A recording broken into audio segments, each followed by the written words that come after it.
What's up, everybody? Welcome to another episode of the Jiggee Jon Show. Now, tonight we're doing a live stream episode. Now, as MCO has been going on, it's just been getting better and better in the sense of instead of doing the classic offline shows, I think that this has almost become better. So, folks, if you're joining us on this live stream today, we have an amazing individual.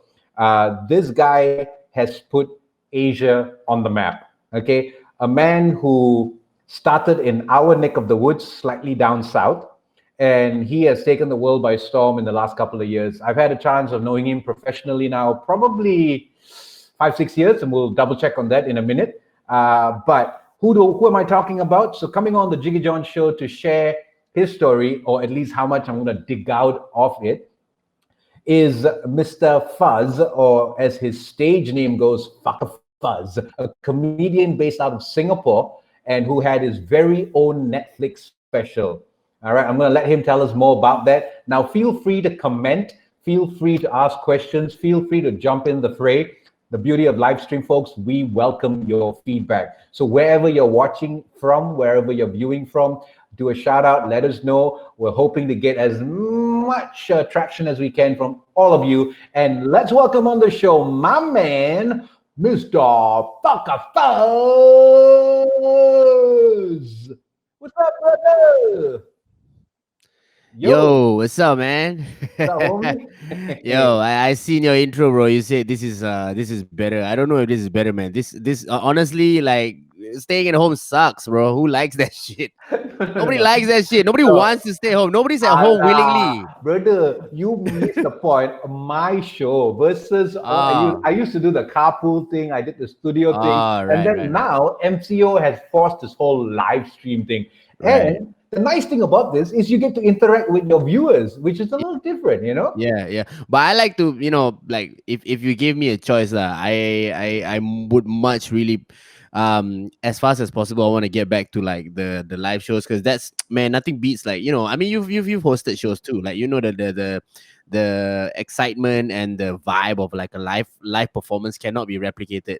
But of course. But I know you're trying to make do with what we have here. That's dope of you to do too. Yeah, that's dope of you to do too. But I think let's not like deny the elephant in the room, guys.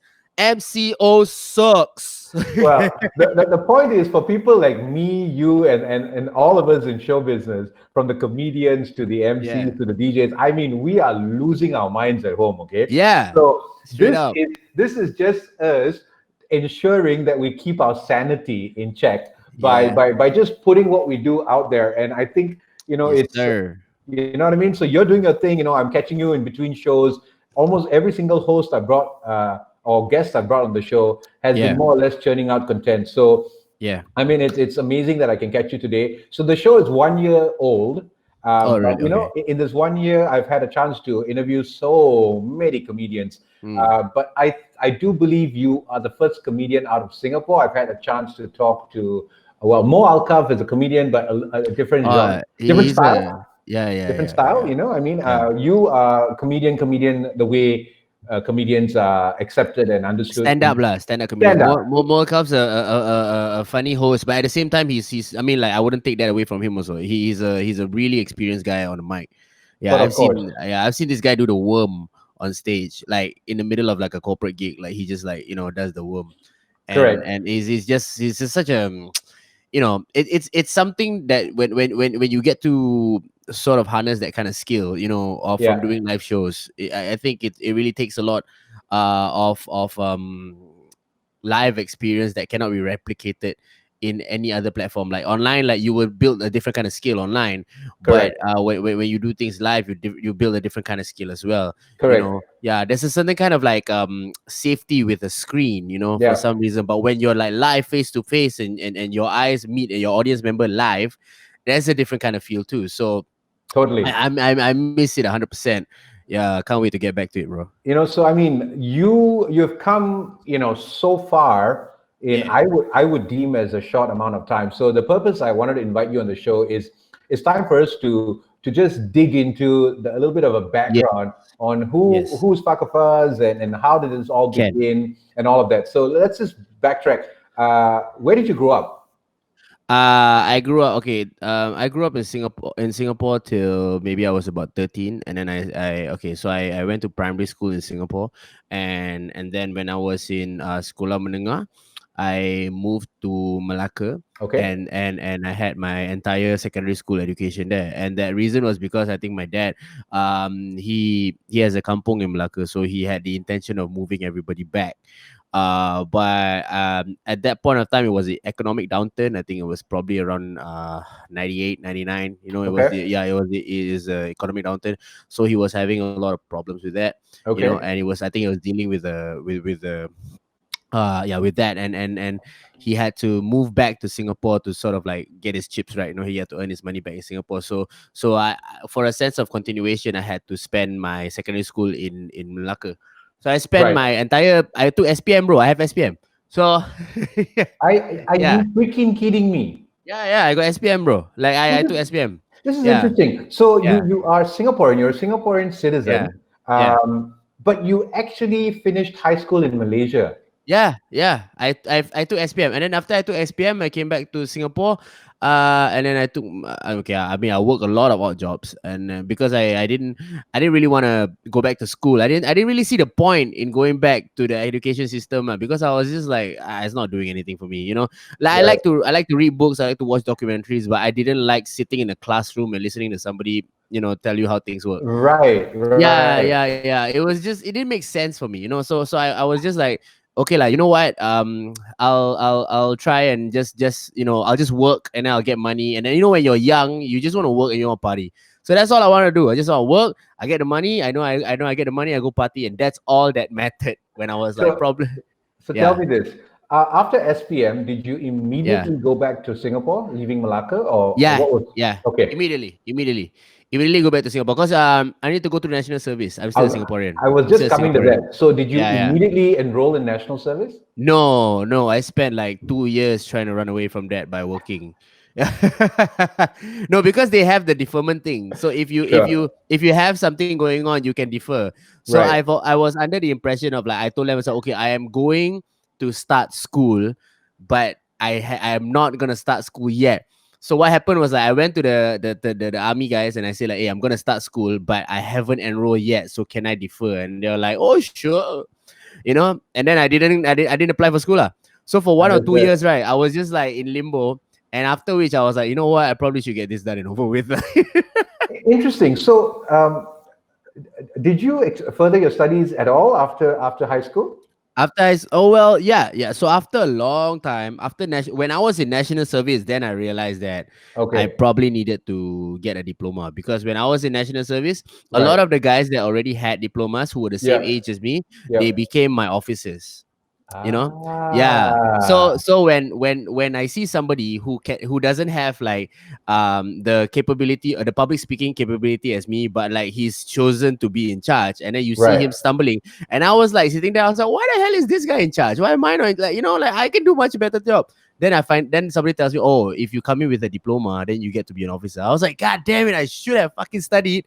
And then that was when I realized, okay, when I get out of here, I have to take a diploma, so that this doesn't happen to me in a workplace. So now comes the royal question. I'm a little mindfucked because I know Yeah. for a fact that you are trilingual or even quad, whatever that is.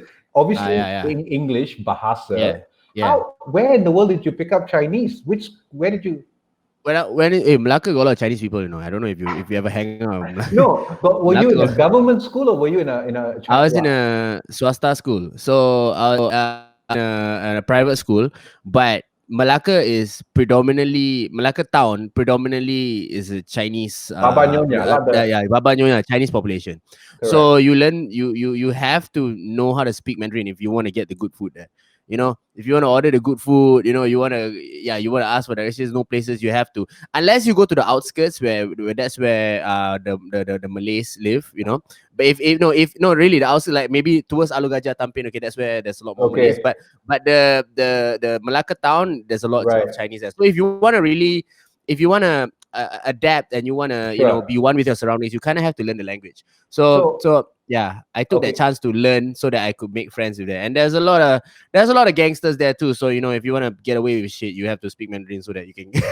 So it wasn't in school. You picked it up on your own, just with your surroundings. Yeah. I picked it up. Ah, Picked it up.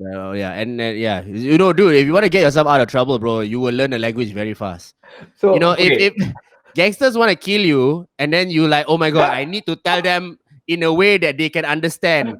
Then you speak their language, and they're like, oh right, oh yeah, okay. Sorry, man, you okay, man? You're not like the rest. Okay. So is it just Mandarin or Cantonese and Hokkien as well? I cannot do Cantonese. I only as in cannot do Cantonese because I didn't live in KL. Right. So Malacca is Hokkien and Mandarin. So give us a Yeah. whole bit now, because I think a lot of people, I mean, everybody knows that you're bilingual, trilingual, but just Yeah. lay it out there and put it out there now. Just go ahead. Just give me a spiel in Chinese. I haven't spoken Mandarin in a long time, bro. In Singapore, I haven't spoken Mandarin in a long time. Like, Really? yeah, I haven't. I haven't spoken Mandarin. Like, okay, lah. Sometimes when I'm in the Grab, and then like I want to test it out because Yeah. it's not. I mean, I love my Chinese people out there, but your language isn't the best language to sweet talk a chick with. So like, I don't usually, I'll say, 小妹妹，你要不要跟我去喝茶? They're like, and they were like, dude, like, what do you want? What do you want? So can you actually go to China and survive? Are you confident with the Chinese that you speak? Well, not right now because I'll get the Okay. flu. But You're a jackass, not right now. A little bit of a situation there. If you haven't heard, Jiggy. But you know what I Little bit of a you know what I situation. mean. You know what I mean. No, I mean, but seriously. I mean, do you think you still have it enough to converse with the man on the street? Can I, bro? 3 months. 3 months. Okay, it's broken, but if you give me 3 months there, I'll pick up enough words to fill in the blank. So once got fill in the blank, then can already. Yeah. So Okay. yeah. No, but give us some Chinese now, lah, for the benefit What's of some? anybody. Why? Anything. I already gave you some Chinese. I already said. Dude, that was barely anything, lah. That was you in the car, in the taxi, just ballsing your way through. Wow, Okay. man, I really don't know what to say. Okay, no worries, man. I mean, okay, so then how in the world? Okay, let's talk about what other jobs did you do in between, like Right. national service, finishing national service, Right. yada, and then Yes. that brought you till today, right? Yes, I was my first ever job, bro. My first ever job when I was 16. I was a cleaner at a shopping center. In Malacca. Yeah. No. In Singapore. Oh, So I came back for holidays. I came back for holidays, and then I didn't know what to do. And then they were like, "Oh, a couple of my boys around my block, they were around my block, and they were like, hey man, we're all gonna go and work at this place. You want to just hang out?" I was like, "Oh man, I can hang out with my boys." Sure. Okay. So I was a cleaner for like a month or 2 months, and then when I got out and then I came back to Singapore, I was a security guard for like a year. Okay. And then after a security guard for a year, and then I went to national service. I was a police officer. I came out, and I worked at a restaurant for 3 months, and I got fired because I wanted to change the music. Yeah. It was a fine dining restaurant, and they were playing all these slow songs, and I put Ozzy Osbourne on the cassette. One of the days, like I got so like sick of the songs, right? No, sorry, CD. I was gonna say. Yeah. So I no, old school, like, so I was think cassette. So like I got the Ozzy Osbourne CD. I just bought that shit. I bought that shit pirated from JB, bro. There I we went to go. JB. I bought a pirated 25 ringgit. Back then it was 25 Is it ringgit. 25? I forgot. Back in the day, yeah. 25? But you get like 100 songs, right? Like 100. It depends on the mixtapes that you bought, lah. But yeah. Yeah. But Jiggee knows, man. He's been around. So he's got the hookup. So I went to JB. I bought like bro, this rock mashups of Ozzy Osbourne and everything. Okay. One day I fucking put it on, and people were eating suddenly, I'm going off the rails of the crazy train. Okay, having would you like your steak medium rare, sir? Would you like to have wine with that? Okay, coming out on it. No, that day, the wrong hatch. That one day, I'll do it. Fight, but so worth it. I remember walking away from that job like broke, but I was like, it was so worth it to be fired for that reason, because of the story. Right. So that's where you know that that, I mean, from a very young age, I know that stories are worth everything. Like, you know, Sure. your life is always has to be, it has to be a good story. So Of that's course. how I usually live my life, is like, what makes a better story, you know, if I do I this, yeah, if I do that. So then when I got when I when I got fired from that job, I remember I Yep. went there. I called a friend of mine who just I just knew from like a fitness course that I took. Okay. And then he was like, "Hey, you gotta come down to this place in Yishun. So if you guys, I know there's a lot of places in KL that are hard. You know, I know a lot of places in KL that are dangerous. But if I were to make a similar comparison to, let's say, what you cannot compare Bricksfields to Yishun. I don't know if, okay, take the hardest, okay, in whatever your mind thinks. You can take the hardest neighborhood in KL, all right? Okay. Draw the comparison to that with this place called Yishun in Singapore. So Yishun in Singapore supposedly is the most dangerous place. All right. A lot of cats got harmed in Singapore. I mean, you have to remember, this is still Singapore. Okay, so they don't harm people. They just, these guys just harm cats and stuff like that. So it's a big deal. Uh, Okay. it's a big deal. It's a big deal for Singaporeans. You know, little bit like, oh my god, the cat got harmed. Oh, this must be in front page. So that uh yeah. So I went to the field in Yishun, and then it was a paintball park. So I worked as Okay. a paintball facilitator for 2 years. Whoa. Yeah, so I facilitated paintball games. So that's where I learned how to speak to a lot of people. You know, that's where I learned how to speak to a lot of people. So I Ah. learned public speaking there through practice, through experience, right? I learned it there, and then I was like, okay, I think I gotta start. I gotta take Right. I gotta take my diploma lah. So I went to Okay. my, yeah, I didn't have money, bro. No money, no money, zero dollars. I went to my Okay. boss. I told my boss, I said, boss, okay, if you help me pay for my diploma, I promise you, I will work it off. Like, I will work with you until I finish my debt. Like, can you just help me pay my diploma? And then he looked at me, and he did me a solid, like, he did me a solid. But he paid for Wow. the, yeah, he did me a solid. He paid for the diploma, and then I worked enough to pay him back. And then Right. yeah, during that time was when I started building the comedy career. You know, while doing that, and then How? yeah, How did that happen? so while I was taking the diploma, I was trying to find ways to make money, bro. You know, I was trying to Sure. find ways because I'm broke, right? So I had paying back, and I working at a paintball park, but I also wanted some stage time, and I had no stage time. You know, nobody call you, because people don't know who you are, right? Right. Right. So I went to these underground bands, and I told them, I said like, hey, you guys have gigs, right? But you guys don't have a proper host, you know? Yeah, Okay. yeah, because every time is, you know how underground bands, right? They come out, and then the vocalists are awkward, like, hey, hello, you know. Right. Then like, they can barely do any like public speaking or whatever, because they're good singers, but that doesn't Sure. necessarily mean they're good speakers. Right. So I Right. said, Right. okay, can I host these shows? I promise to make your show like a full show lah. You got a host, you know, you got bands. Don't need to pay me. I just want the stage time, Right. right? Right. Yeah. So when I started doing that, some people actually came to me and said, hey, you know, if you're interested, right, there's this expat group, right, that's doing Mhm. stand-up comedy. They don't have a local guy.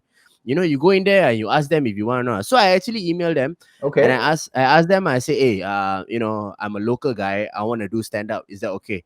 Right. So there was this club called One Night Stand. I Okay. know now there's an open mic in Malaysia called One Night Stand. But at that point of time, there was a club called One Night Stand. There's this guy Jonathan Atherton. You know him, right? Yes. Yes. So Yes. Jonathan Atherton was doing a gig there at One Night Stand. But I Okay. wasn't old enough. I wasn't old enough to enter One Night Stand. Okay. So I told them, I said, like, when I reach 21, Uh I'm huh. gonna enter One Night Stand and do a show. Before I reach 21, bro, the club closed down. So so yeah. So it was hard. So during that time when I started doing the expat shows, I got to Okay. know people do the expat shows. I met Jonathan, and then I Yep. continued doing his shows, and then I continued doing my diploma. So it was a lot of things working at once, and Yep. then networking is the most important thing, lah. You know, you got to know Of people, course. you got to Of talk to course. people, you got to always, you know, create a good impression, you know, Yeah. and you have to be genuine doing it too, because Of course. motherfuckers know, people know if you're just being nice for the sake of being nice, and people know if that's the real you. You know, you So, can sort of feel it. Yeah, sure. A question: how yeah, far back was this? How long ago was this? man. This whole process is about 10 years. This whole That's entire it. process So is you're about 10 talking years. about you reaching out to the expat club was about only a decade ago. Yeah, Okay. yeah, 10 Okay. years. Okay. 10 years. We had we had nobody, bro, in the shows. Nobody, bro. Like two, three people in the show, and they are all performers. Like, it's brutal, bro. Like, two Wow. people, and then, like, you know, like now, that's why, like, okay, we're not talking about now, lah, but when when you're able to do shows like from there. And then, I've had people that actually have been with me and seen nobody come to my shows, bro. Like my brother and my sister, they've seen shows where I'm there on the stage just talking to the staff, bro. I'm talking to the staff, Wow. Wow. and they're over there, and they feel embarrassed for me Right, right, right. Of course, because of I'm course. talking to the staff.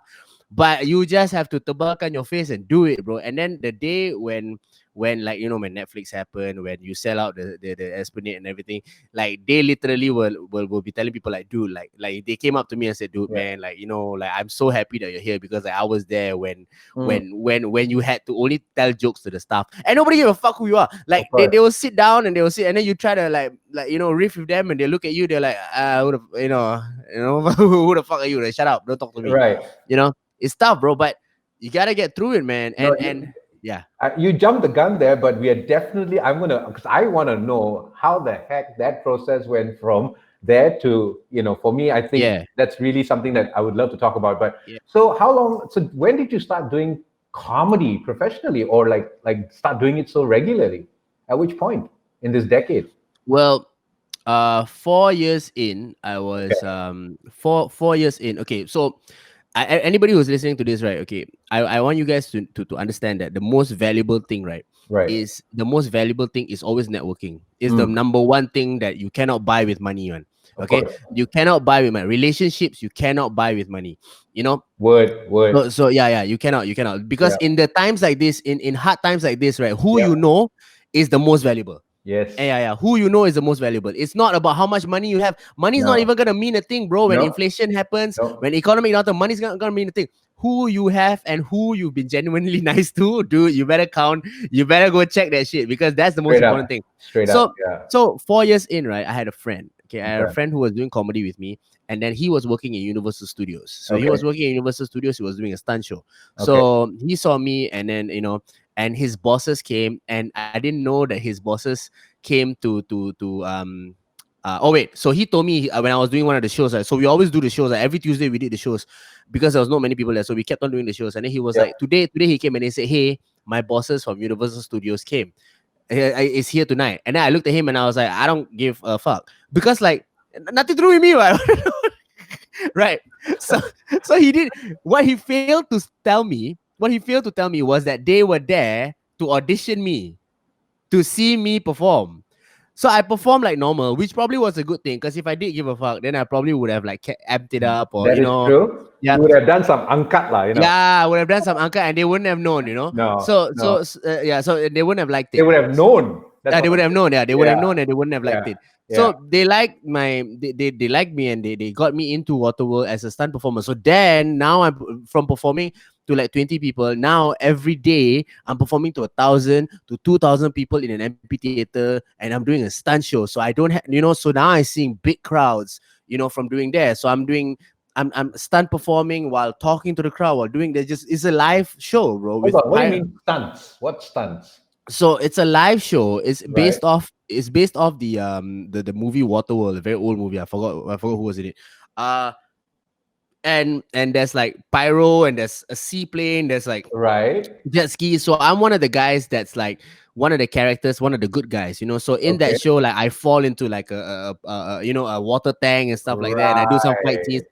Right. So I got over my fear of big, huge, like 1,000 or 2,000 people crowds with that show, and that show did Okay. me a fucking solid for 2 years. So within that 2 years, I also got a little bit of money. I would say like maybe a little bit more than what I usually earn, Okay. and it's definitely the most like my family has ever earned, bro. That's the most, like, and it's not Wow. even a lot, bro. It's not even a lot, bro. It's probably around like Singapore, like maybe the range of like 3 to 4K Singapore dollars. Okay. 3 to 4K, Okay. yeah. And that, like, in my family was like a lot already. Okay, because Understood.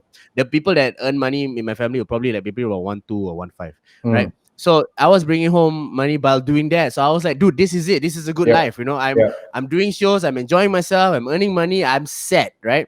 Yeah. So after 2 years, oh, Kevin Costner, right? I mean, The Ryan movie. Lim Yeah. that Yeah. Kevin Costner, yeah. So after 2 years, I was building the comedy career, still doing the open mics, still Yeah. doing the open mics, still doing Yeah. out the live shows and everything. And the show's getting bigger, people noticing the show's getting bigger. And then the bosses call me into the office and say, "Do you want your contract renewed?" And I was like, hey man. And I told them, I said, if you can allow me to do stand up, then I don't mind renewing the contract. And then they looked at me straight and they're like, yeah, we're not renewing your contract. So I walked out, bro. I remember I only got $2,000 in my bank account. I walked out of that job with that, only that, right? But they did tell me, they say like, we hope you never have to come back here again. Okay? Yeah, say we want to discontinue your contract, but I want you to know we're doing this with the hope that you never have to come back here again. You know? And Wow. then they just let me go. So when I went off, I was like, shit. And then I called my friend. I said, okay, now I got $2,000, right? So I said, okay, what can I afford? Right? Yeah. I don't want to live with my mom anymore. So what can I afford? I said, okay, I can afford a room in Singapore for 2 months. Right. Okay, and that's it, right? So I called my friend. I said, get me a room in Singapore for 2 months. I said, why, bro? You only got $2,000. How are you gonna support it? I said, bro, I need the fear. I need to rent a room so that I have the fear of paying rent. If I have the fear of paying rent, then I'll go out and work. If I don't have the fear of paying rent, I'm just gonna stay here. I'm just gonna eat on my mom and dad, and it's just besarkan buah. So so I'm just so Right. yeah. So I'm just we got there, and then I just slowly, bro, start from small shows, and then they do the show, small shows, and then chun chun, you get I got a TV gig, from just hustling, just Okay. hustling, sell yourself, you got to put your pillars in there, you make your website, you make your show reel, Yeah. and slowly, bro, with whatever you have, make your show reel, you do your write up, and then you sell, you pitch here, you pitch there, Yeah. you network, bro, just network. Yeah. Do you remember that gig that I hired you for Samsung's annual dinner at the Mandarin Oriental in Kuala Lumpur? Of course, I remember that gig. I remember that gig very At well. that point in time, you were, for me, as professional as it got, as Yeah. well managed as it got. But that was literally, I would say, 5 years ago, bro. Was it 5 years ago? Honestly, easily 5 or 6 years ago, 5 years man. ago, yeah. Dude, like Yeah. straight up, like minimum. So if you're only about 10 years in the business, that means very quickly you got Yeah. your act together. So Yeah. at which point were you out of Universal Studios? Was it Universal Studios? Yes. Yeah. And Universal Studios. what year? So Yeah. from 6 years, okay, so 4 years of stand-up, I got into Universal Studios. 2 years in Universal Studios, still doing stand-up. So after my 6th year, I got out and I did full-time. Okay. Okay. So I did full-time for 4 years. Okay. I did Okay. full-time for 4 years. So within the 6th year to the 10th year was when it everything happened and it went to the Netflix special. Yeah. And I'm not much of a, okay, I'm a very practical guy and a very logical guy, but can I just say one thing? If there's anything that you want, that I want to believe that is real when it comes to when it comes to like life principles, right, is definitely karma. Because like whatever you give, you really do get back, dude. My first check, right, from doing a TV show, right, I remember, dude, I didn't earn much. I earned $1,000 per episode, and I had 14 episodes, so I have $14,000 Yep. one episode. Okay, Yep. green, no experience, $1,000 per episode. I have $14,000. All right. Okay, from 2 months of work. It's okay, bro. It's okay, lah. My mom had a mortgage, right? So I told my mom, I said, okay, listen, I don't know when I'm gonna have work again, because that's just the nature of this business. You don't know when you're gonna get work. I said, Yep. you take this money, you go settle your mortgage. Because that money, because the house in Malaysia, we haven't finished paying for it yet. So Sure. I said, you take this money and you go settle your mortgage. Okay, you settle whatever you need to settle. Yep. Yeah. So then she said, like, why later you got no money? And then I look at my mom and say, look, man, I can afford to be broke because I'm young. Yeah, I can afford to be broke. But you're old, so you cannot afford to be broke anymore because you don't have time. I have the luxury of time, right? I can be broke today and I can work hard and I can be not broke in like about 2 years. It can happen for me, but I don't know if you have 2 years or not. So you enjoy this while you can. And when you do that, right, wow, things start happening, bro. Like the gigs come, and then like yeah. So and then while you're doing that, you network. You want to know how I got the Netflix special? Yeah, Everybody you asks took the words out of my mouth, man. yeah. Everybody asked me like how I got a Netflix special. Yeah. Very simple, bro. Okay. The thing I've been saying from the start all the way to the end is networking, bro. Networking. So I was on a HBO set. Okay. From a friend of mine who was directing a movie. He was directing no movie, sorry, series. He was directing a series. Aku extra aja, bro. I was just an extra. So what I was supposed to do what I was supposed to do is just macam play what I am lah, like try and be like that advertisement that you did, the whole yo yo yo Yeah, yeah, yeah, yo, of whatever. course, of So I course. was supposed to be that guy, but the Malay version. Okay, yeah, okay. So, but I was so I'm supposed to be that guy, so I'm Malaysian. So we're on set. Okay. We're on set. We're bored, nothing to do, and then there's this lady. Her name is Erica. Okay. I didn't know what she did, but she was just on set. She was Okay. just on set. Wasn't anybody important. Didn't look like anybody important on set. Because she was Okay. doing all the baju apa semua. So Okay. boring bro. Just talk to her, bro. Just very nice. Talk to her. Talk. I didn't care who she was. I didn't care Yeah. who she was. Just talk lah. Whoever's on set, you just talk. Just be Yeah, of nice. course. Of Just course. be nice to everybody. Yeah. Okay. So afterwards, kan, like macam when the movie when the series, I think series came out, after that 1 month or 2 months later, I get a call. Okay. And I said, hey man, we're from Netflix. I said, what the fuck? I said, no. I said, I gotta fuck out of here lah. I said, no lah. And then she said, hey, it's me lah. It's Erica from HBO. I said, huh? I said, hey. I said, what you working as? I also don't know. Sir.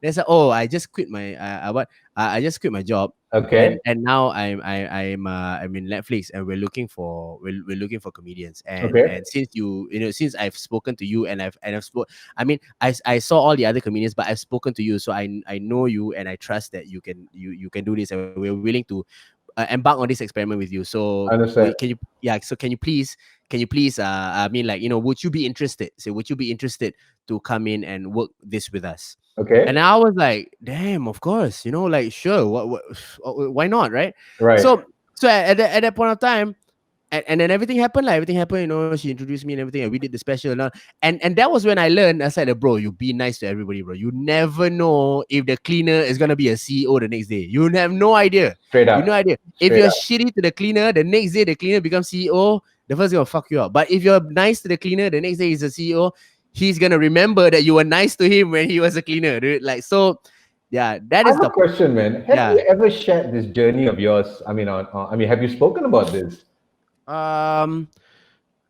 Maybe not. Well, to a lot of friends, but I don't really share this much. Dude, what you've just told me, first of all, obviously, I don't know much about you from Adam. Yeah. Except for whatever I've read, and I'm pretty sure a lot of people don't know the story behind your journey. And I'm like, Yeah. this is crazy, man, because you're literally telling me a story of an everyday Singaporean, Malaysian, whatever. Yeah. And you have just persevered by being true to yourself, and that for me is just pretty mind blowing, because Yeah.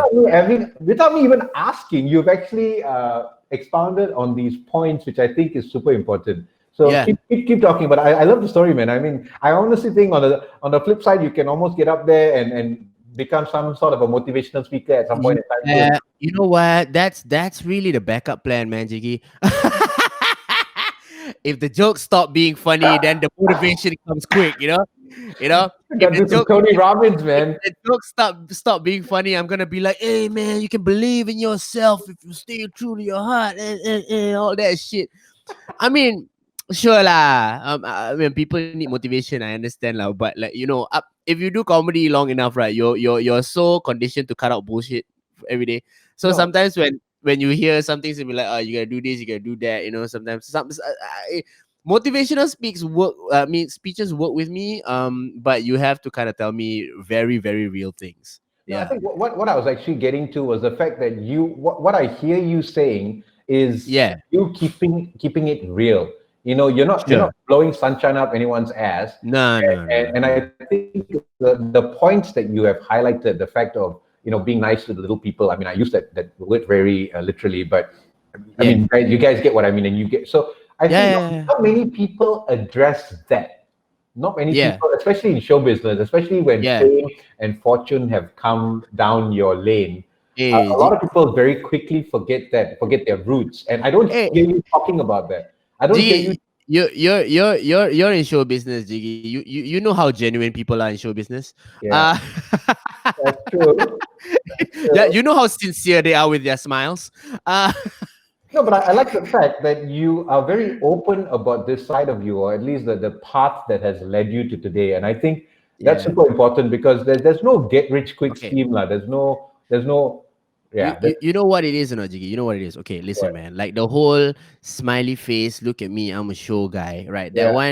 That one works. That one probably worked in the early years of TV. Sure. Okay, Sure. so now everybody got internet. Okay, Yep. now everybody understands the distinction between what a show is and Yep.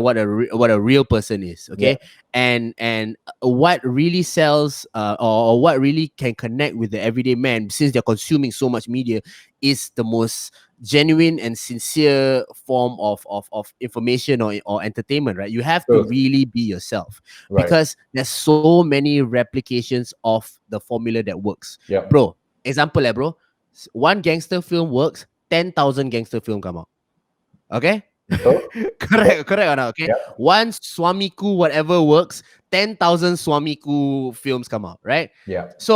So the people want different things, Yep. and that's what I try to bring to the people every day. It's like, okay, you guys, this is the mass media, this is Yep. the media that everybody consumes. But if you want something that feels true to home, Yep. and it's an alternative, not saying that one's better. If it's an Sure. alternative to that, Yeah. you can come talk to me, because all I talk about is just the real shit that happens every day. Correct. That's what I want to talk about. You You keep know? it real, right? So Yeah. let me ask you this now. I'm pretty sure I know what the first thing that's going to come out your mouth is, but in this very quick career path of yours, that's about a decade old, Yeah. plus minus, your proudest moment. I mean, I think I know the answer, but I might be wrong. The proudest moment. Okay. Career-wise, or Net, personal-wise. Net, Netflix was dope. Netflix was dope. I wouldn't deny that. But the proudest moment is I don't know if you can see that shit, but I got it on a frame on my wall right there. Okay. So that one over Mm-hmm. there. Mm-hmm. So that one is the first time I sold out Esplanade, which is a 2,000 seater. Yeah, by myself. Yeah. Wow. Yeah. So that's the Wow. first time. Dude, that one, wow, man, it's really, you know how corny those visualization speeches sound, Yeah. right? Yeah. Yeah. But dude, that was literally like, I mean, a vision wouldn't come to reality if you, I mean, obviously, if you don't work, if you don't take the steps towards it, lah. Sure. If you're not resilient enough towards it, Yep. so Yep. you have to be resilient. Yep. So that one was literally like the first time I did have this show called Happy Ever After, which was at the Esplanade, and I did it with like maybe 13 or 14 other comedians, and Kumar was one of them. Okay. And then and you know, Kumar, he just sells out the place. You know, like he doesn't even he just show his face, the whole place fill out already. Right? He doesn't even need to, Yeah. you know, right? You know, course. even in Malaysia, the fella just need to show up, True. and then the whole room is filled. Like, you know, it's just, he just has that power. Yeah. So I told myself, you know, I was like, okay, I'm performing to Kumar's crowd, but at the same time, I'm like, wow, one day, right, it will be nice to have, you know, this whole place filled with people who want to see, you know, just me. You know, Yeah. I will work towards that day. And when that day happened, it was like, damn, like, yo, it was surreal, man. Like, you know, I was walking out there. You know, my mom's in the crowd, my dad's in the crowd, my brother, my sister, everybody's in the crowd. All my friends from back in the day, bro, from the paintball days, from the days that I was a security guard, and all these characters that used to be my friends from all these jobs, right? Who Yeah. stayed my friends, right? Yeah. They all came. That's why I say have to be nice to everybody, because if I wasn't nice to them, they don't buy the ticket, bro. So that's what I say. That's just important, bro. Okay. Even though they didn't become CEO, they bought the tickets, they sold out the place, right? Totally So I'm understand. nice to everybody. So they get everybody, and you see like that was one when I walked out, it was magical. The light shined on me, Yeah. and I looked across the whole room, Yeah. and it was everybody that had something to do in my life, and I was Right. like, damn, man, Right. that's Right. You felt the real. love, huh? You felt the love. Yeah, I felt a lot of not just the love, but I felt like I was like, damn, this is, dude, like The power of networking, as you I keep was like, no, I was like, hey man, not bad for 30. That time I was 32. So what, not bad for 32. I was like, hey, not bad for 32. I think I'm okay. You know? So to Yeah. date, where else have you performed? I mean, how many cities internationally or countries or whatever? Where have you performed? I have performed let me see, excuse me. I performed all across I don't know if it's safe to say all across. Well, I just did a Facebook post today. Sorry, an Instagram post today, and I'll name the countries. Okay, so I performed Sydney, Australia, Melbourne, and then Sri Lanka. I performed in India. I've performed in I performed in United Kingdom, Finland, of course, Japan, New York City. I perform in Los Angeles. I perform in Hong Kong, Vietnam at a private some expat bar lah. Kuala Lumpur, of course, Kuala Lumpur. Love Kuala Lumpur. Johor Bahru, Penang, Sabah, Cambodia, and yeah, those places. Yeah. That's, I mean, come on, man. Given the fact that where you started and where the journey, I mean, that's crazy, dude. Like, I mean, so like, And what's next? What? Oh, let's just talk about what's going on today. Like, what are you doing these days? Like, what else besides comedy are you doing now? well. I mean, if you want to talk about what's going on now, is quite a now is a very tricky time. You know, now you don't know what's happening. You know, like Okay, now. pre-circuit breaker. Let's talk about pre-COVID, Yeah, pre-pandemic. I like how we use circuit breaker. Man, it's just, it's like it's adapting to the Singaporean friends. I, Well, I I play my cards right, man. yeah, man, And yeah, no, how man, is the definitely. circuit breaker? I'll say, well, what was gonna happen, right? Was okay. I'll say, okay, now I'm gonna spend 2 years to Hmm. write a new show. So I already had a new show, and the new show is called Millennial, Okay. right? So it was gonna be on tour. Like I was gonna be in Singapore, and I was gonna do a Malaysia tour, and I was gonna do Okay. a Australian tour, Okay. and then I was just gonna finish that whole leg, and at the same time record that, and Mm. then just release that. I don't know, maybe. I don't know if Netflix is still taking in specials, but I mean, from at least from this side of the world, but I might want to sell it to, like, I don't know, Amazon or something like that, lah. Okay. Just so I wanted to, just move forward with that, lah. Okay. And at the same time, that was like I was already at a place where I love what I mean, I'm doing what I love, Yep. and I don't have to beg people to come to my show. So, Right. dude, honestly, bro, there's a lot of, I know people always be like, what's next? You want to achieve more? What's next? You want to achieve more, right? But at that point of time, or in this point of time in my life, if I can continue doing this, bro, that's where my Malay comes in, bro. I'm like super bersyukur, like, yo, I'm good here. Like, how many people can say that? How many people can say, like, you know what? This is good. I like this. Mhm. you know? And as long as I can keep, of course, like, I want to go to other countries, and I want to expand my audience, and I want the challenges will come in, like, performance wise, Yep. like the Yep. challenges will come, like, okay, I'll go to Europe and I'll do a tour, and I'll see how I can make people over there laugh. I Yep. see how I can make people in Australia laugh. I see how I can make people in, I don't know, Africa laugh. So Yep. I want to go around the world and see what makes them laugh with stand up, Yep. but either way, in terms of like money or whatever, like, I don't need billions of dollars to be happy, lah. I'm okay, Okay. I'm okay. I'm So okay. I just need a fine ass shouty in the house. That's, Mr. I mean, Embonics, if Mr. you I wanna mean, if you wanna talk about what I really need for happiness, I need a fine, nasty shouty in the house, my brother right? so black. So what Right, hit it? a nice shouty in the house, who. I mean, it doesn't matter as long as she's nice. She's got good conversation with her. You know what I'm saying? Like, good conversation. So and then I'm gonna make her laugh. So, yeah. All right. So you're also podcasting right now. Am I correct? Yes, I am. This is my podcast setup, bro. You got me my podcast setup. Yeah. So what's that all about? What's it called? Where is it on? How long have you been doing it? Yes. Okay. I've been doing podcasting. Okay. I tried my first 10 episodes last year. Okay. So it's called the More Better podcast. Okay. Because, more better is kind of like my thing. So I did the 10 episodes of that. Mm-hmm. Bring friends over, bring friends over, just have conversation like this, Right. but without the video, just have, like, conversation, just talk. Right.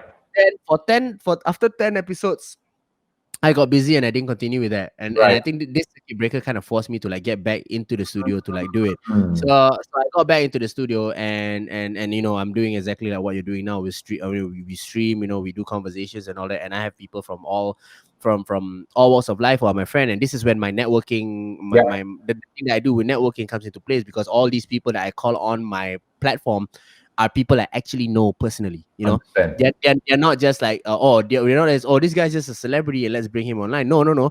He's a celebrity, yes, but I actually know this guy, and I have actually sat down and spoken to them and have a conversation with them. Like, we're legit friends outside of this, and that's why they're on this. So it's Yeah. funny you say that, but that's exactly the way it's been done on my platform thus far. Anyone who I Yeah. interviewed for 1 year is literally Yeah. people I personally know. There's no Yeah. like, I'm Yeah. doing this. Would you mind? I mean, it's more okay. I mean, we don't have Yeah. to be the best of friends, but it's also because of my position in the events industry, doing what I do, hiring people that I do, Yeah, or yeah, working with you guys. So I mean, it's ironic that you would say that, but we're yeah. both taking the same approach here.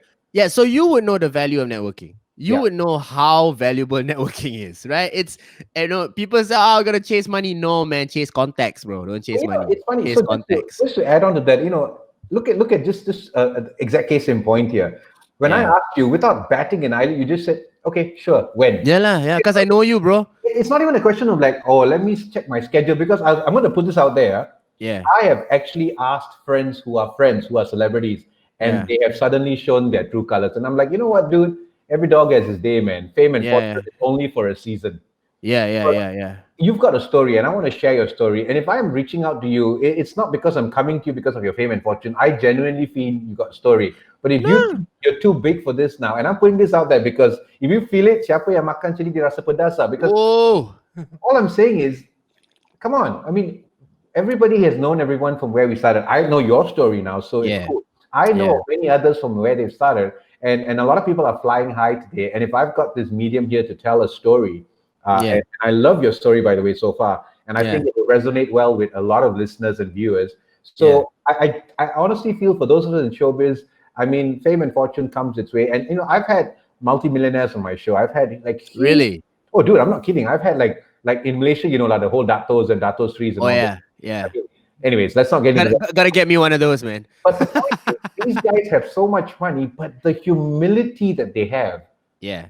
I mean, it's like, and I'm like, hey, the rest of you only have fame lah, mana fortune? Yalah, Ada yalah, pun, yalah, yeah. wah, duduk senyap-senyap just duduk diam-diam, Yeah, yeah, But what's with yeah, the arrogance and your fame is only going to last, so we've all got a shelf life lah, yeah, tolong lah, you know? yeah.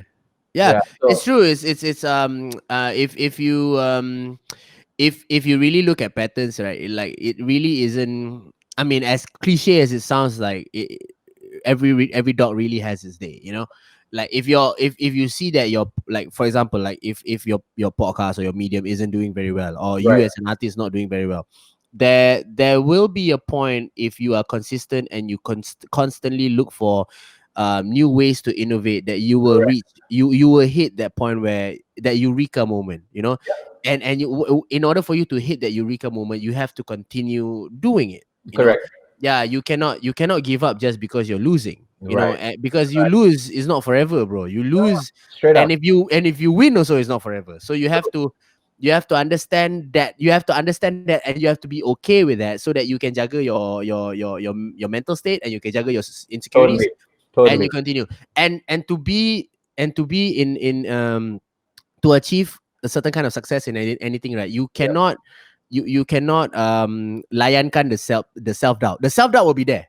I'm all the not time, saying all you the time. cannot doubt yourself. You naturally, the self-doubt will come, so I'm Mm. let it come, but you cannot layankan. You just, okay, it's there, but you have to sort of like bullhead on, to do this, Yeah. because yeah, orang takut selalu rugi, bro. The funny thing is, coming into this Yeah, interview, I honestly thought we're gonna have you in typical fashion as what people see you out there, the public persona. But yeah, ironically, I almost feel like without even me trying to, you have yeah, completely peeled yourself open, and yeah, you're so raw on the show, which I think is yeah, amazing, because I really hope a lot of people will, post this as well, will have a chance to view this, because I think it's yeah. important that everyone understands and realizes that everyone's got a story. Everyone's got something Mm, that has pushed them and propelled them to yeah. do what they're doing, or to keep doing it, or to get better at what they do. And I think this is where I feel that this is the angle that you have brought out today, which I think is very Mm. important.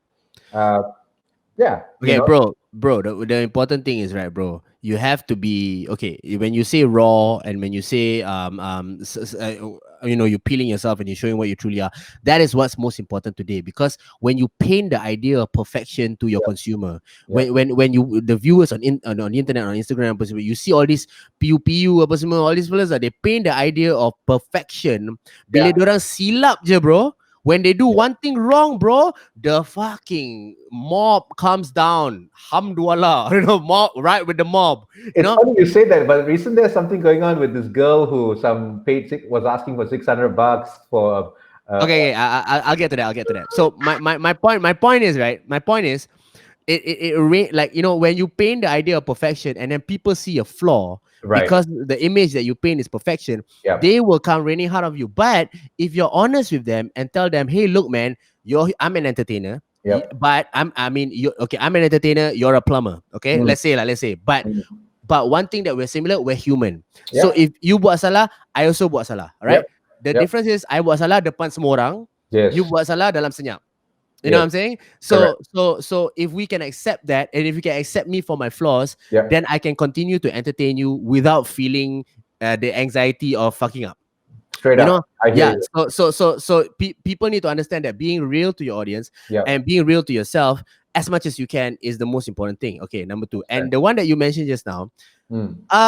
that one, wow, sampai Malaysia that case. So what did you hear so far? I actually went as far as digging up. I mean, I'm the kind of guy who likes to dig up juicy gossip when I see it. Of So course. I went as far as following the trail that I first saw the post, and I saw the video. And of course, there's always two sides to the coin, because somebody else also brought up, you know, at the end of the day, she was only stating the obvious, even though Yeah. it might have been could have been a better tone. But I mean, Yeah. I just viewed it for the sake of like, oh, okay. I mean, anything that comes out of, if anything in Singapore is sensationalized, I'm like, ooh, let's go check it out, you know, because Okay. we got far more drama here than you ever will have, like. Oh yeah. Oh yeah. Your politicians definitely giving a comedians a run for their money. Macam mana nak compete, bro? Tak boleh compete, bro. Tak boleh No, compete. I think the only reason I brought that up was because you, as you said, you know, your public persona and you know, Yeah. putting yourself and keeping it legit. So Yeah. I mean, yeah, I mean, we're not. You cannot run. Dude, I cannot run from this conversation anywhere I go, bro. Like, if you're and to me, right, it's like, okay, what are you? Are you even an artist if you don't reflect the times? You know, you have to be an artist that reflects the times. So to me, it's like, okay, I can reflect the time, but you have to give me some time before I comment on it, because I cannot. Because now we're too quick to comment. Okay, now we're too quick to comment because we got this. So the moment a thought hits, and then the thought hits, and then you have the knee-jerk moment, straight away call tweet, But the problem is that you didn't give the time for the thought to manifest. You didn't give time for the thought to sit in and for you to really take in perspectives from different people, for you to have an informed and a more complete opinion on the matter. Correct. So that's why when that just happened, when that issue happened, I didn't say anything, bro. Aku diam je. So aku diam je for about like a week or 2 weeks, so that I know from both sides what's happening, so that I understand, right? Of course. So bila aku cakap, I won't neglect any side that goes on, and I can give a real opinion on my end. Yeah. So the main cause is what she did was she tried to highlight the issue of okay, so macam sama macam lockdown juga, home base, okay, sama macam lockdown juga, circuit breaker has very tightened regulations when it comes to contact, when it comes to essential businesses. So a lot of essential businesses dah tutup, bro. Like non-essential businesses macam bubble tea, you know, even McDonald's also closed, bro. So on the intention of what was mentioned by her, the intention was to find out if home-based businesses are allowed or not allowed in this time of the lockdown or slash circuit breaker. But what she didn't know was, when she didn't foresee, was this gray area of a ruling was now being highlighted. Where, you see, so when you do that, it now becomes highlighted, and now a lot of the home-based businesses that were running without the government chiming in to say something has to worry about the government now chiming in to say something, and the government did. You know, government came in and said, "Hey, man, now there's regulations." Right. So you would understand the outrage that came from these people, because you will understand the outrage, and you also understand the intention. See, you understand the intention, but you understand the outrage. See, the outrage came because they're like, okay, now a lot of us don't have work already. This is the only thing that we rely on. And then you made that call, but then you made it public. And then when you made it public, now we have to suffer the consequences of that. And then on her end, she's like, hey man, I did that so that we don't have to worry, you know, so that we know the rules and everything. So that was like both sides, bro. Gila Barbie, bro, dude. Okay, you know, now I'm coming back to you, bro. Fuck the rest of the world.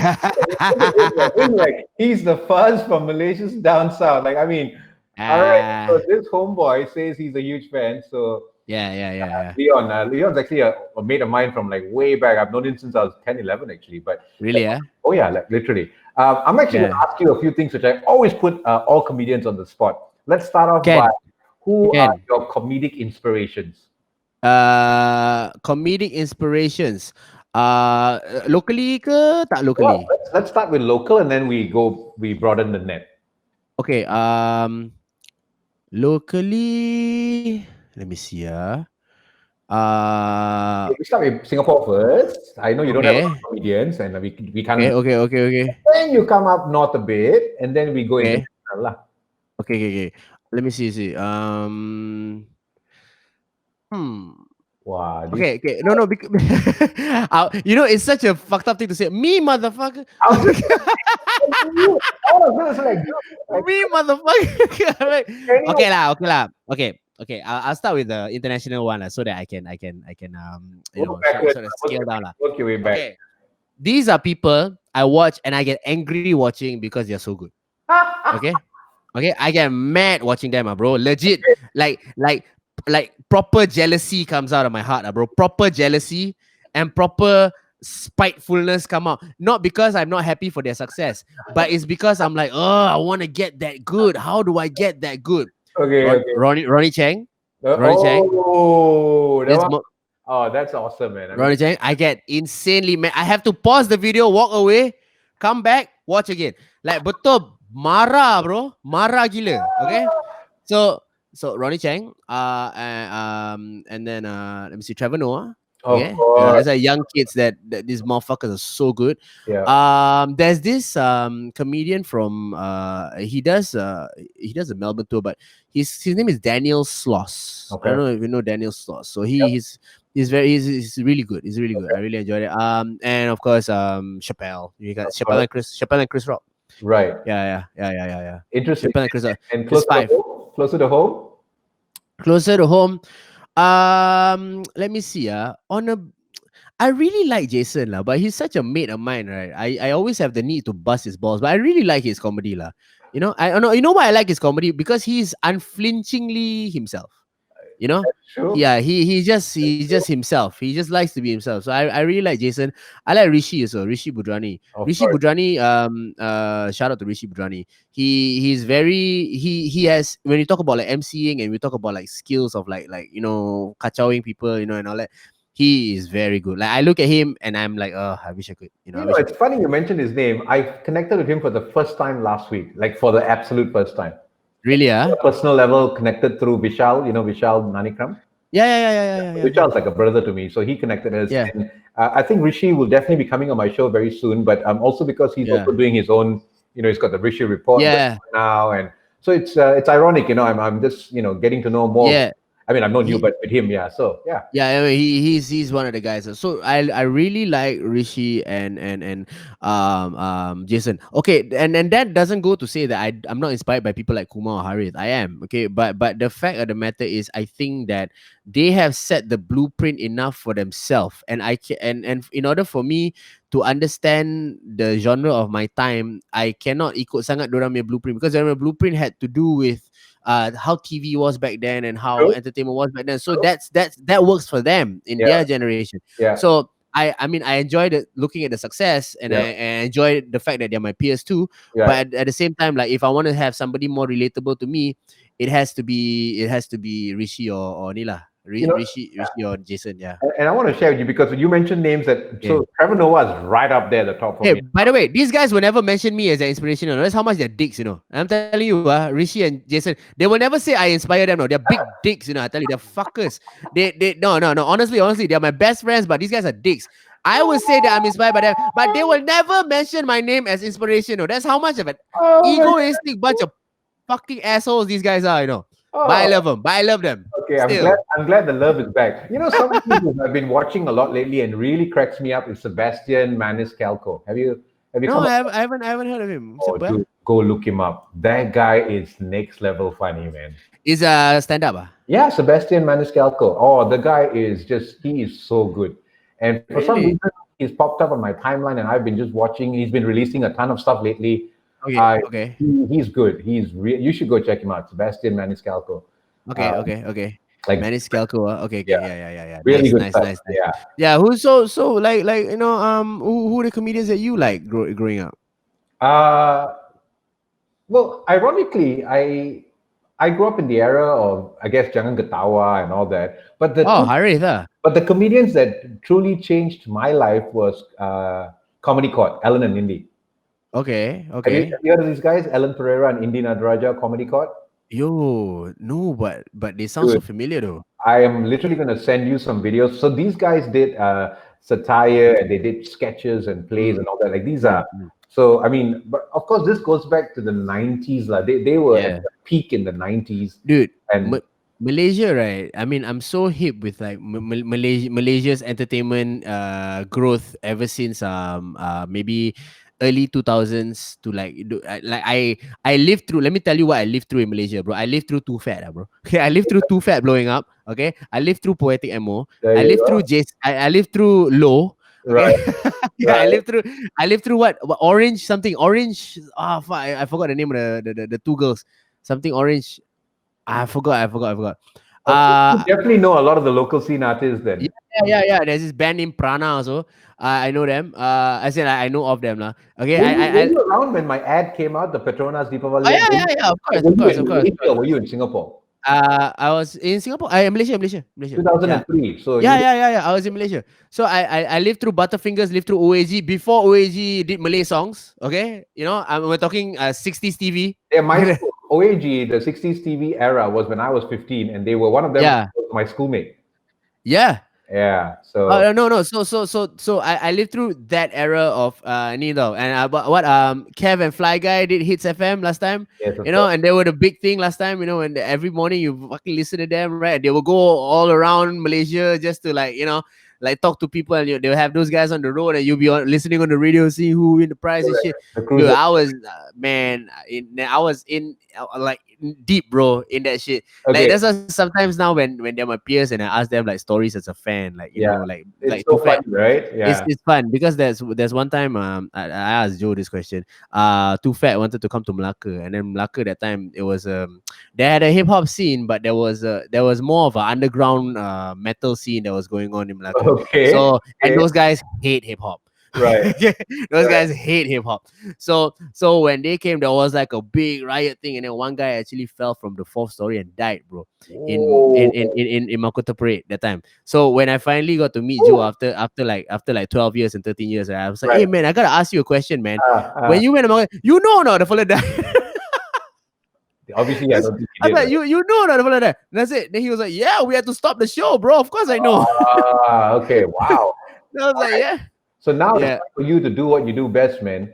I mean, yeah, it's yeah. time for you to give me a set, man. You got to give me a. You know what I'm waiting for? I'm waiting for like a friend. I'm waiting like a friend or a fan to become a fan to become like a peer in comedy or whatever, and then ask me about times where I perform and shit happened, and then they'll be like, "Did you know?" Like so that would be like life coming full circle to me. Life will come full circle, man. They'll be like, "Hey, man, when I was about 18, right, and then you Right. did this show, and then now that I'm Yes. 25." And Yes. you 40 something, did you know that this happened? And then I'll be Right. like, oh Right. shit, Can you oh imagine shit, that? I don't know, oh damn, like yeah, sure, man.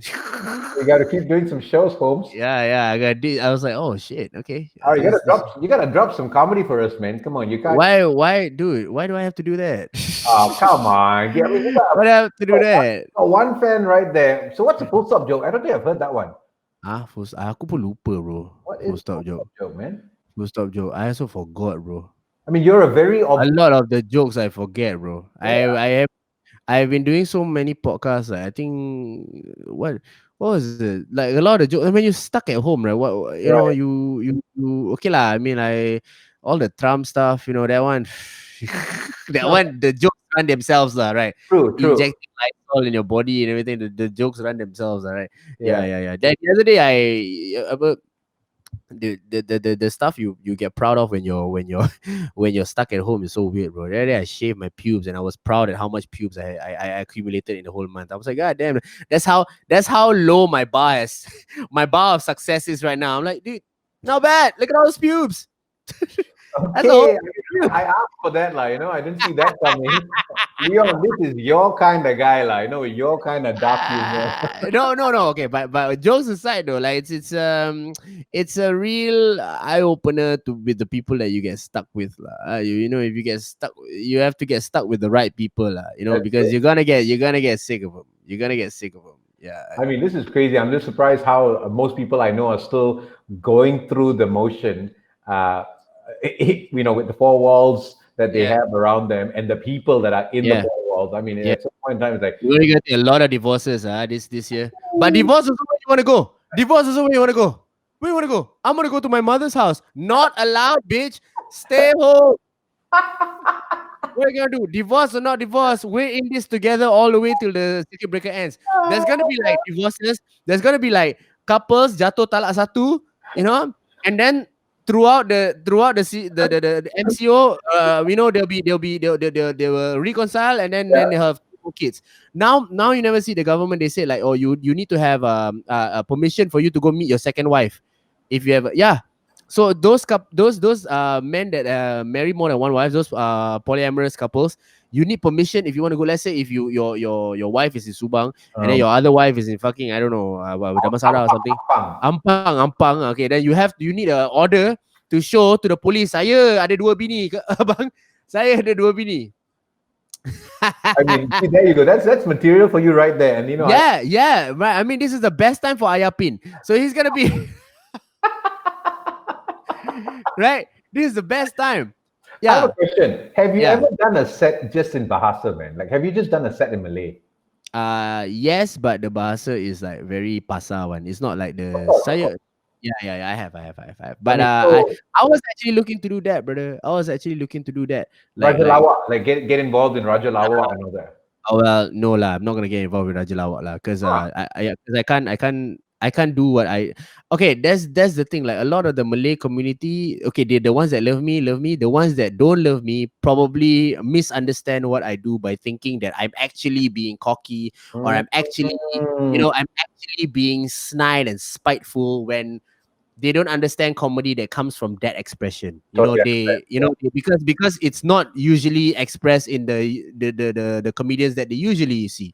So when they see me being spiteful on the mic, or they see me like macam, being a little bit cocky on the mic, they think that it's actual arrogance. They think it's actual arrogance. So bila Mamat ni sombong gila buat apa, macam, oh, dia ingat dia bagus satu, and dah lah berbual English, that. I was like, Right, oh man, right. yeah.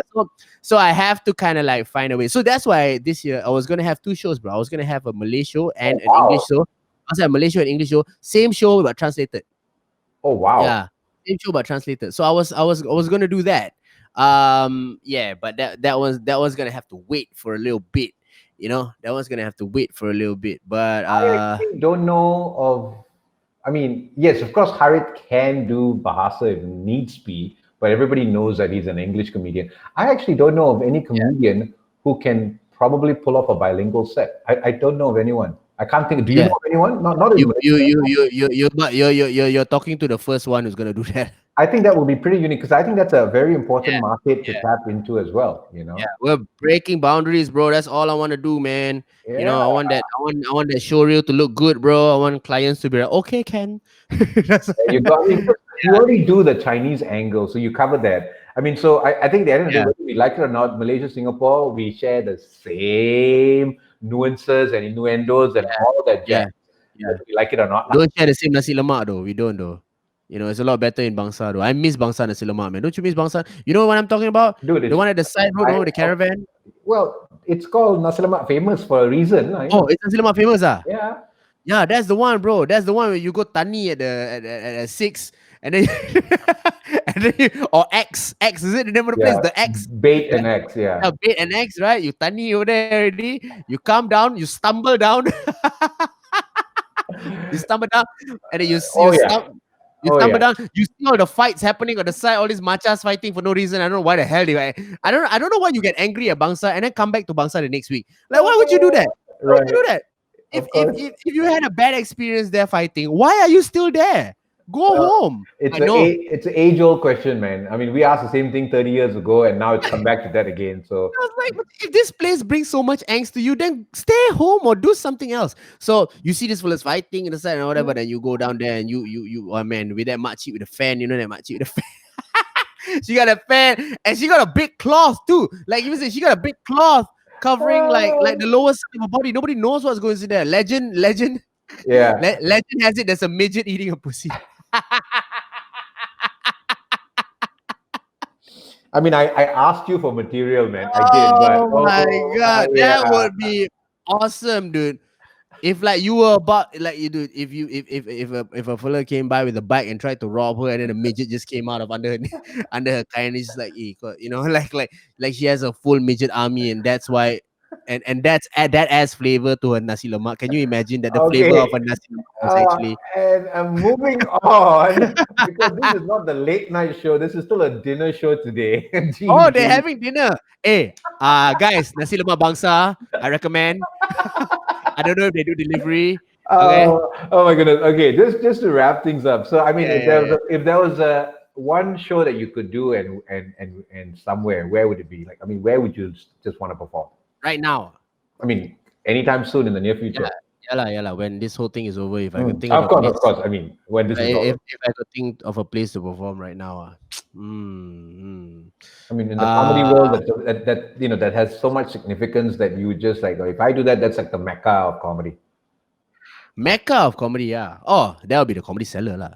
If I want to say Mecca of comedy, like one Where is day, that?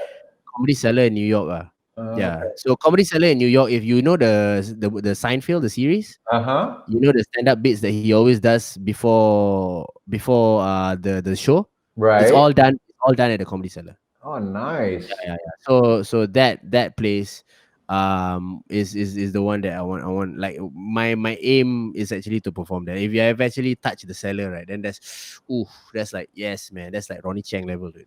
So when Yeah. you performed in New York, where was it? Where did you do that gig? When I perform in New York, I perform in a lot of small clubs. There Okay. was one I performed at a club at Bed-Stuy, and just a couple of small clubs, though, bro. Yeah, there's this place called like the Green Apple or something that's like right next to the cellar. I perform at the Gotham Comedy Club. Okay. That's probably the most significant one. Okay. But in LA, I perform in more places. I perform at the Haha Club. I perform at the Laugh Factory. I perform at the Flappers Comedy Club. I perform at all the major comedy clubs there, bro. You know, my introduction to LA, bro, is the most craziest story ever. Like the craziest story ever. Tell me, Like, man. dude. Okay, so so Channel News Asia calls me and they say, Fuzz, we're doing a show on people who don't have conventional jobs and we want to feature Okay. you. And I say, okay, you can feature me, but don't touch this date to this date because I want to go to LA. And I said, why you want to go to LA? So, this day to this day, I save money to go to LA to try out the comedy clubs there because I've been hearing so much about LA. So I just want to do a show there. And then they like turn to each other like, and I said, you give us a minute. They will go back. They come out and they're like, can we propose something to you? And they're like, yeah. Can we follow you to LA? And I was like, you want to follow me to LA? And then I was like, okay, you give me a minute. I said, okay, here's the thing. If you follow me to LA, then I'll be working, right? I Right. won't have the chance to go to the comedy clubs and network. So I'm not gonna score the gigs. Then how? Then they're like, okay, never mind. We will talk to the comedy clubs for you. We will contact all the comedy clubs to settle the spots for you. That's like, can ah. And then I also tekan I say like, hey, but then like how my money all like you if I'm going there and I'm working and I was like, okay, never mind, we settle accommodation, we settle flight. And I was like, oh dude. So I went down there with a news crew, bro, Come filming me. on. I went down Wow. there with the news Wow. crew filming me, bro. And then over there, the news crew now has contacted all the comedy clubs saying there's a Netflix comedian coming to perform there. So, bro, this is LA, bro. They come, they know if they know you're somebody, they fucking treat you like hey, what's up, man? Come, let me show you the place. Even though you're shit compared to the comedians that they've met. Right. But Right. it's just the idea of like this guy is foreign, this guy coming. Oh my god, bro. Look, bro, dude. And here's the thing, bro. Okay, so everything is going crazy. So you're in LA, and it's the dream, bro. You're in LA, you're in a fucking helicopter, motherfuckers filming you everywhere. Everybody looking at who the fuck is this guy? Big camera crew with lights and everything. So we went to the Laugh Factory, bro. The first time I stepped into the legendary Laugh Factory, I had a full camera crew with me, bro. Oh A my camera God. crew with me, bro. In the Wow. laugh, everybody in the laugh factory, bro. And these was famous people, This was people that go there to do open mics to test their material. They're looking at who the fuck this fella coming with a full crew. Siapa sial? Bro, nobody, bro. Just a fucking nobody. We're there to shoot a documentary, bro. Sit down, did an interview. Guess who is in the same level as me? Guess who is in the same level as me, bro? In the fucking comedy club. Okay, Kevin Hart. Oh, come Kevin on. Hart. Come on. Kevin Hart. Come on. So on in that same night, there was Tony Rock, there was Chris Rock's brother, and there was Kevin Hart. All right, and there was King Bach, who was with Kevin Hart's crew. Right. King Bach Right. was with Kevin Hart's crew, and they were all there because they were watching one of their friends do material for 10 minutes. They were all there to support one of their friends. Oh Okay, my who was God. one of their guys. Okay, so dude. So you over there, and then people are looking, people are, and so I'll be a bit embarrassed, because these are, these are very, very famous people who do all the TV shows and everything. So they're Right. like, look, who the fuck is this guy, right? So Kevin Hart gets up, his team walks with him, and I was like, I should go and say hi to this guy, And then I walk, and then I look at his team, and he stood in the middle. So I was like, okay, maybe he doesn't want to be bothered, and I also don't want to be disappointed. I don't want to be disappointed. I go him, and then he diss me, and then that'll be my last memory of Kevin Hart. Fuck that. So I said, okay, let him do his thing. I don't do that. So I got down. It was my turn to go on stage. Yeah. My turn to go on stage. There's a whole crowd already happening already. My turn to go on stage. The comedian comes on, the host comes on. 6 guys from Singapore. I'll be really honest, man. I don't know where Singapore is. I don't know if that's close to Thailand or whatever. Like, Americans, they're great at geography, aren't they? Yeah. So, if there's no war or no oil in that country, they have no idea where it is. Yeah. So then I go up there, I perform, I come down. This actress from 30 Rock, Sherry Shepherd is her name. She looks at me, right, and then she taps and says, "You're funny, Fuzz." And then she walks away, and I was like, "Ah, damn!" And then she goes there, and then she comes after me, and then she talks about the things I talked about, And I was like, dude, if your performance was not good, nobody's ever gonna mention it, dude. On stage. That's true. Right? That's she came on and she talked about the things I talked about, re-referencing the shit that I talked about. Wow. I was like, damn, dude, that was like probably the best, like one of the best moments in I felt in my comedy career. Like I felt like really, When was this? 2 years ago? This is 2000 and 18? yeah, this is 2018. Yeah. 2018. Yeah. Did you get a chance to speak to Kevin Hart? No lah. I didn't want to talk to. No. I've learned very early in my life, right? You meet your idols, right? If they don't talk to you, you don't talk to them, because you will be disappointed, man. Yeah. You will be disappointed if you meet your idol. I mean, I hope if anybody idolizes me, I hope they won't get disappointed, lah. But I'm just saying, most of the time when you meet your idols, I'm very scared to talk to them. Yeah. If I meet Chappelle, I don't want to talk to him, bro. Yeah. Don't just stay there. Don't talk to me. Don't ruin my idea of you. Yeah. Don't do that. Don't do that. What if he's a dick? What if he's a dick? No, And but my whole life would be a lie, bro. Yeah, no, you're absolutely spot on there, and I think not many people realize that fact. I mean, because you've had the chance to go out that far, so I think you know straight up. I mean, what you see on TV or on the screen is really not the same thing in real life. So awesome, man. Well, I mean, is there anything you want to put out there, man? Because I don't want to take up too much of your time. I know you got the more better podcast, guys. Check it out. If you like the conversations that we happened tonight, a lot of these conversations happen with a couple of my friends. A lot of my friends actually on the More Better podcast. I got Joe Flizzo on. I got Suna on. We're gonna get a lot more Malaysians. So I got Ultimate on there too. Okay, the whole crew, and Harvin Skins on there also. Just a whole bunch of people that that are friends of mine, and we have really, really good conversations. And any point of time you guys feel bored and your MCO, listen to me, man, and holler at me on my Instagram page and everything. I'm bored, I'm at home, I got no one to talk to, so if you want to talk, you can talk. Thank you so much, man. Well, I mean, thanks, Jiggee. Fuzz, thanks so much for the time, man. I mean, you've given me an hour and 20, couldn't ask for more. I mean, I love your story, actually. I didn't know about that, and I'm very happy to hear of your journey. You have this recorded? Of course. Okay, cool. Yeah, don't worry, man. I'll give you the plug. Hey. And look forward to seeing you again when this is all over. Right. Look at that, I mean, this fella is a huge fan of comedy, He is, man. He is. So, anyways, appreciate your time. Thank you for the honesty, for keeping it real. I think is the greatest takeaway anyone can remember. I don't think it's just showbiz. I think it's just life. I mean, if life Yeah. good to you and if things have happened and happened well, never forget your roots. And I think you clearly Okay. embodied that. I mean, no, I'm talking about how you brought up your story. Okay. Yeah, and Okay. I think that was powerful. So, thank you, much appreciated. Okay. Okay. Okay. Ken. Right. Thank you, brother. Jiggy. Thank you very much, bro. Oh, Folks, bro. that was Mr. Fuzz on the show, and he is out of here. Thank you, brother. See you later, See you, alligator. bro. See you. Ciao. So, ladies and gentlemen, if you enjoyed that episode, this is the Jiggee Jon Show, and it streams on JiggeeJonTV. All right, YouTube, Facebook, and it's all available as a podcast on Apple Podcasts, Google Podcasts, Spotify, and all that good stuff. So be sure to follow and like and all that good stuff. Subscribe, do your thing. You got to know what you got to do. We're building the channel and we're getting more people on the story. Let me know if you have somebody that you want to have me interview, and I would be most happy to do so. Thank you so much for viewing and being on this live stream with me. I am Jiggee Jon signing out. Peace out, yo. Thank you so much.